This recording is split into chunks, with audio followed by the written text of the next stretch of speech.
Harley-Davidson Livewire. Harley-Davidson's Livewire was supposed to electrify the motorcycle world, but it's facing some charged challenges. Let's start with the price tag, $30,000. That's a lot of zeros for a bike, even if it promises to go from 0 to 60 miles per hour in just 3 seconds. Sure, it's fast, but you might need a second mortgage to afford the ride. Then there's the charging system. You'd think an electric bike would have its act together when it comes to power. Sadly, some owners report charging delays, or worse, a bike that flat out refuses to charge. It's like the LimeWire is saying, yeah, I'm not in the mood today. And let's not even get started on the controls. The tiny cram buttons on the handlebar are not glove-friendly. Push the wrong one and suddenly you're blaring the horn mid-turn. Definitely not the smooth ride you were hoping for. But wait, there's more. The Livewire has quirky sleep mode where it decides to take a nap while you're riding. No warning, no power. Just a sudden, unexpected pit stop.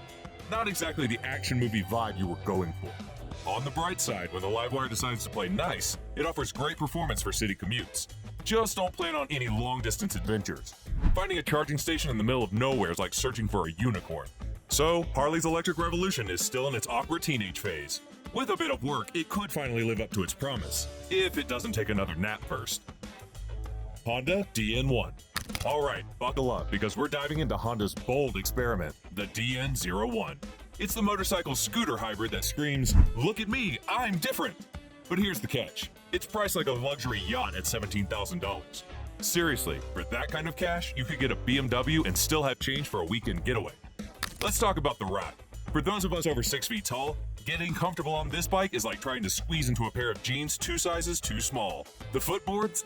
They're so far forward, you'll feel like you're riding a sofa on wheels. But hey, it's not all bad. The 680cc V-twin engine? Surprisingly punchy, especially in sport mode, though you might need a second mortgage to feed the gas tank. The HFT transmission is also surprisingly smooth. You forget there's no clutch lever, which might send some purists into a fit. But let's face it, who needs the hassle when it shifts itself so seamlessly? The real plot twist comes with the Gibby bags. Slap those on, and suddenly the DN01 is a road trip ready machine. If only it weren't priced like a high-end sports car, it could have been a unique, affordable cruiser. As it stands, dealerships have had a tough time selling these futuristic oddities, even with hefty discounts. As a result, dealerships have struggled to move DN1s, and they remain a hard sell even with steep discounts. Hey, before we continue, take a moment and subscribe to our channel. By subscribing, you will never miss our newest videos exploring the machines that fuel our passion for the open road. So, just hit that subscribe button and join our growing community of riders today. Yamaha Starbolt C-Spec. Alright, let's dive into the love-hate saga of the Yamaha Bolt XV950R. It's got the cruiser swagger, but sometimes it's more bad date than smooth ride. Here's the lowdown. Meet X-Kid, a newbie rider who's facing the wrath of the Bolt's temperamental clutch. It's either biting like a dog or just hanging out in the off position with no in-between. And the throttle? Oh boy. Roll off at 30 miles per hour and you're suddenly jerking around like the bike's trying to throw you off. Not exactly the smooth ride you dream of. Enter the Yamaha Owners Club, those knights of knowledge who come to the rescue. Some suggest it's just the breaking in blues, while others think the bike just needs a little more than a test ride and a quick spin around the block. One owner swears that after 220 miles, his XV950R was purring like a kitten, thanks to some clutch adjustments and tweaks. Others even swear by mods like the clever lever for smoother shifts. And that lurching throttle? Just the V-twin flexing its muscles. Totally normal. Now, the C-Spec model tried to stand out with its cafe racer styling, but, well, it didn't quite hit the mark. With an aggressive riding position and not-so-comfy ergonomics, it didn't click with urban commuters or cafe racer enthusiasts. So, if you're shopping for a Bolt, just know you might need a little more practice, and possibly a few mods, to make it feel just right. Harley-Davidson FXDR 114. Harley-Davidson's FXDR 114. What a ride, in theory. The idea was brilliant, a high-performance muscle cruiser that would make Harley's mark on the future, combining raw power and futuristic design. With its 114 cubic inch Milwaukee 8 engine and a dragster-inspired design, it promised an aggressive, sleek look and 119 pound-feet of torque. But, spoiler alert, nobody really asked for it. Let's start with the price. Ouch! At nearly $22,000, this bike was supposed to be the total package. Power, comfort, and versatility. What it ended up delivering? Not so much. The low-slung design with forward controls and dragster handlebars might have looked mean parked outside. But after a couple of hours on the road, riders were nursing sore backs, necks, and wrists. It's like Harley traded comfort for cool factor, and let's just say it didn't quite balance out. And the handling? Well, let's just say the FXDR wasn't exactly the cornering champion of the streets. With that massive rear tire, it's a straight line beast, but try to make it dance through turns and it feels more like a tank than a cruiser. Riders looking for a nimble, comfortable daily ride? This one's a hard pass. And then there's the competition. For that price, you could opt for an Indian Scout Bobber, Yamaha VMAX, or even Harley's own Lowrider S. Better handling and more comfort without the look-at-me design. Dealers are practically giving the FXDR away now, offering steep discounts just to clear stock. Dealers are now offering significant discounts to clear out the remaining stock. Suzuki Hayabusa. So, the Suzuki Hayabusa, the legendary speed machine that's been tearing up the road since 1999. But let's be real, no bike is perfect, and the Hayabusa's got a few quirks that might make you question your decision to hop on. Let's start with the gearbox. Ever find yourself stuck between 5th and 6th gear? Yeah, that false neutral feeling is like being caught in an awkward dance-off. Oh, and don't get too comfy at high revs, because the bike might just decide it's done and pop out of gear when you least expect it. Then there's the clutch. If you're lucky, the bolts will stay where they belong, but for some riders, they've been known to loosen up and rattle around, creating a sound that could rival an old washing machine. And speaking of things not working as they should, starting the Hayabusa can sometimes feel like trying to wake up a teenager on a weekend. Good luck with that. Carburetor issues, water and oil near the starter motor, it's a mystery every time. But hold up, don't bail just yet. Despite the odd electrical gremlin or overheating fan, the Hayabusa still packs one of the most powerful engines in the game, offering unmatched speed and performance. It's also a solid value under $20,000, and with the right accessories, it can even be converted into a killer tourer. So, the dealers are slashing prices to clear out the older models. Get in while you can. Kawasaki Vulcan 650S. So, the Kawasaki Vulcan, like that one friend who's always fashionably late, but you still love them because they bring the fun. This bike? Not quite the true cruiser you might expect, but it's got its charm. Think of it as a what-if take on a cruiser. Practical, with a nod to the classic style. But if you're looking for attention-grabbing looks, this bike won't be your rock star. It's more likely to get mistaken for an Avenger than a superbike. Hey, no shame in that, right? Now, let's talk about the real issue, the headlamp. Calling it dim is like calling the sun warm. Nighttime riding? It's more like playing dodge the obstacles because you can barely see anything. But no worries, swap in some brighter bulbs or add auxiliary lights, and you'll be able to actually see the road. Speaking of visuals, the instrument cluster looks like it's from a time-traveling museum. Yeah, it's a bit outdated, but hey, it works. You'll know if you're in gear, which is all you really need, right? Then there's the ground clearance. Speed bumps? They'll test your zen. You'll be scraping the underbelly if you're not careful. It's not ideal if you live on bumpy streets, but if you're mostly cruising highways, it's an easy issue to ignore. And the pillion seat? Well, it's not exactly cloud-like. Now, the dealers are dropping prices on these, so if you're after a solid cruiser without breaking the bank, the Vulcan S is definitely worth a look. BMW K1600. The BMW K1600 GT, a bike that brings serious performance to the table, but comes with a side of quirky challenges. First, let's talk about cruise control. Sure, the K1600 GT has cruise control, but don't expect that nifty radar-assisted tech that keeps you safely distanced from the car ahead. It's like having a luxury sedan without parking sensors. It works, but you'll miss the high-tech extras if you're used to them. Next up, size and weight. The K1600 GT is a big bike. Think linebacker at a sprinting contest. It handles well, but is it really necessary to be this heavy? The full touring version, the K1600 GTL, justifies the bulk, but the GT could have stood to shed a few pounds for a more nimble ride. And let's not even start on that fairing. It's like a flying fortress up front. The sound system is another letdown. You'd expect crystal clear audio on a bike this premium, right? Nope. Even with the upgraded system, it struggles to keep up at highway speeds. You'd probably end up just turning it off or enjoying the engine's roar instead. Then there's the luggage. Confused. It's marketed as a touring bike, but the panniers are too small for a proper trip with a passenger.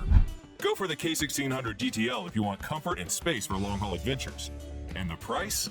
Ouch. Starting at $23,900 with an optional extras pushing it even higher, dealers are slashing prices. But unless you're really into luxury touring, you might want to look elsewhere. Indian Scout 60. The Indian Scout, a bike with the soul of a classic and the muscle of a modern cruiser. But it's not all sunshine and open roads.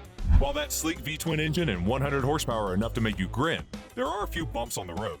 Let's kick things off with the starter problem. If you own a 2014 to 2017 Scout, starting the engine might feel like trying to wake a bear from hibernation. Slow, stubborn, and a bit of a hassle. Turns out, a bad batch of starters was the culprit, leading to oil leaks and a lot of frustrated riders. Indian did offer a fix, eventually, but some owners are still dealing with the issue even after repairs. Then there's the clutch cable issue. Apparently, these cables have a tendency to snap, especially on the Thunderstroke models. The recalls didn't cover all models, so if yours isn't in the clear, you might find yourself stuck at the side of the road, clutching a broken cable. Not ideal for a cruiser that's supposed to be all about smooth rides. And don't even get started on the brake issue in the 2019 Scouts. A faulty assembly of the front brake lever could lead to some unexpected brake lockups. Add some loose handlebar grips and a soft suspension into the mix, and you've got a bike that's as fiery as it is fussy. But hey, if you're willing to tolerate those quirks for the classic V-twin charm, now's a good time to scoop up an Unsold Scout 60 at a discount. Harley-Davidson Street 750. Harley-Davidson Street 750 was supposed to be their golden ticket to attract younger riders. On paper, it looked like a winner, affordable, lightweight, and perfect for navigating city streets. In reality, well, let's just say it stumbled harder than your buddy on his first U-turn. Priced at $8,499, the Street 750 had a 749cc liquid-cooled engine, a low seat height, and was supposed to be a dream for new riders. But when riders actually got their hands on it, they started noticing a few issues. The build quality, let's just say meh, doesn't quite cover it. Rattling parts, misaligned panels, and cheap finishes made it feel more like a knockoff than a Harley. Comparing it to the brand's iconic cruisers was like comparing a hand-built masterpiece to a plastic toy bike from the garage. The styling was supposed to appeal to a younger crowd, but it ended up being, well, bland. Classic Harley fans weren't thrilled, and the younger crowd wasn't exactly clamoring to hop on it. To make matters worse, it faced some stiff competition, with bikes like the Honda Rebel 500 and Yamaha Bolt offering better quality and performance at similar or lower prices. And don't even get started on dealer support. Parts and accessories were harder to find than your keys when you're late for work. So, while the Street 750 is now being sold at steep discounts, don't expect it to be the star of the show. It's a Harley on a budget, but not much more. Honda NM4. The Honda NM4. It's like Honda took a time machine from a sci-fi movie, threw in a dash of anime, and said, "This is our new bike." The result? A futuristic design that gets all the, "Whoa, what is that?" stares. But while the NM4 might win the design contest, the performance? Well, that's a bit of a roller coaster. Let's start with comfort. When you hop on, the cruiser-friendly riding position feels surprisingly comfy. Long rides? No problem. The floorboards are solid, giving you a great base. But then there's the wind. At highway speeds, the windshield sends a blast of wind right into your helmet, leaving you wishing for a taller one. Solution? Just grab the optional taller windscreen and boom, problem solved. Now, the engine. A 670cc unit that's not going to break any speed records, but has plenty of torque for city cruising. The DCT, dual clutch transmission, adds a twist by giving you 3 modes: smooth in drive, punchy in sport, and manual for those who want to channel their inner gear shifting guru. But here's the rub: handling. This bike is a cruiser through and through, which means quick turns? Yeah, not happening without a workout. And cornering clearance? You'll be scraping those floorboards in no time. Braking isn't mind-blowing either, so you'll need to really squeeze those levers. Bottom line, the NM4 is a futuristic cruiser that's more of a niche collector's piece than a mass appeal bike, especially with its eye-watering price tag. Harley-Davidson Pan America. Harley-Davidson's Pan America was supposed to be their big leap into the adventure touring world, kind of like showing up to a high-end gala in a tuxedo, only to realize you're at a backyard barbecue. On paper, it looked amazing. A 1,250cc V-twin engine with 150 horsepower, long travel suspension, and an impressive tech package. The promo shots, showcasing this beast tearing through rugged terrain, made it seem like Harley had cracked the adventure bike code. But, spoiler alert, the reality didn't quite match the hype. Here's the thing, the base Pan America starts at a steep $17,699, putting it in direct competitions with icons like the BMW GS and Suzuki V-Strom.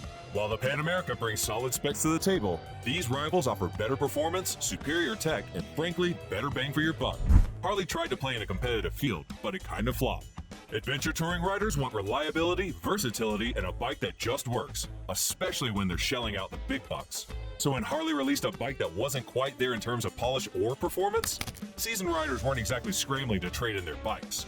Now, dealers are practically throwing discounts at unsold stock just to get rid of it. Ouch. While later models have made some improvements, early Pan America versions are still a hard sell. Harley's dream ride? Well, it's still a work in progress. Maybe next time they should focus more on actually being ready for anything, not just looking the part. Yamaha Niken. Let's be honest, the Yamaha Niken is the motorcycle world's attempt at a bold new idea, and not everyone's convinced it's the future. With its three-wheel, leaning design and 847cc inline triple engine, it certainly stands out. On paper, it promises stability and a futuristic vibe, which sounds awesome, right? But then, reality hits, and things get a little bumpy. First off, let's talk about the gas tank range. You'd think with a bike that looks this advanced, you'd be cruising for days without stopping. Nope. You'll be hitting the gas station more than you'd like, making you wonder if Yamaha should have put more focus on that than on the cool tech. Then there's the screen, which, while designed to shield you from the wind, seems to have a side gig as a noisy sidekick at highway speeds. If you're expecting peace and quiet, think again. Your playlist might need to be cranked up. And here's the kicker. The Niken's futuristic look doesn't always hold up after a harsh winter. It can tarnish a bit, leaving you wondering if shiny and new was a bit of a facade. Despite its quirks, the Niken is still a standout, just not for everyone. At nearly 600 pounds and around $18,000, it's more premium tech than an all-around motorcycle. However, its niche appeal and hefty price tag have left dealerships struggling to sell units, even with discounts. If you're after something truly unique and don't mind the premium cost, the Niken might just be for you. If you enjoyed this video, join our growing community of riders, adventurers, and enthusiasts. Just hit that subscribe button and tap the bell so you never miss our fresh content. Thank you for watching, and see you in the next one.